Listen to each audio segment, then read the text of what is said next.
Hi friends, இந்த இடத்துல என்ன இருந்தது ஞாபகம் இருக்கா? சங்கு புஷ்ப கொடி இருந்ததில்ல, பெருசாக நிறையா அடம்பாக ஒரு ஆள் உயரத்துக்கு மேலே. அந்த சங்கு புஷ்ப செடியெலாம் நான் வெட்டிட்டாங்க எல்லாத்தையுமே. எனக்கு பூச்செடி வச்சுக்கிறது ரொம்ப பிடிக்கும். ஆனால் அந்த இடத்துல ரொம்ப அடசலாக இருக்குது, பாம்பு கிம்பு வரும் அப்படின்னு சொல்லி திட்டிகிட்டு இருந்தாங்க. அப்படின்ட்டு என்ன பண்ணேன், ரொம்பவும் அது கொடியெலாம் ரொம்ப வளர்ந்து பெருசாக அது இதாகிடும். அதனால் அதை வெட்டிட்டேன். அதோடய கொடி தான் இது பாருங்கள். அந்த சங்கு புஷ்ப கொடியோட ஒரே ஒரு கொடி வளர்ந்துக்கிட்டு இருக்குது. அது இப்போ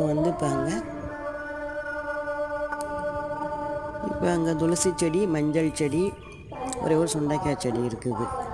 அந்த சுண்டைக்காய் செடியும் சரி காய் இருக்குதுன்னு வச்சுருக்கேன். அதையும் இப்போ இன்னும் கொஞ்சம் நாள் கழிச்சு அதையும் வெட்டிடுவேன். இப்போ இந்த இடம் நல்லா ப்ளைனாக நீட்டாக இருக்குது. பூச்செடி வளர்க்குறது நல்லது தான், கார்டனிங்கே பொதுவாக சொல்கிறேன். ஆனால் அந்த இலைகள் அது காஞ்சி பழுப்புகள் கொட்டி அது கீழே ஒரே இதாக இருக்கும். அதெல்லாம் நம்ம பெருக்கி சுத்தம் பண்ணி அதெல்லாம் எடுத்து எட்டி கொண்டு போய் போட்டு அதெல்லாம் நம்ம க்ளீன் பண்ணி நீட்டாக வச்சுக்கிறது தான் ரொம்ப கொஞ்சம் கஷ்டமான வேலை. ஆனால் எனக்கு பூச்செடிலாம் வெட்டவே மனசு வராதுங்க. சரி சொன்னாங்களேன்னு வெட்டிட்டேன்.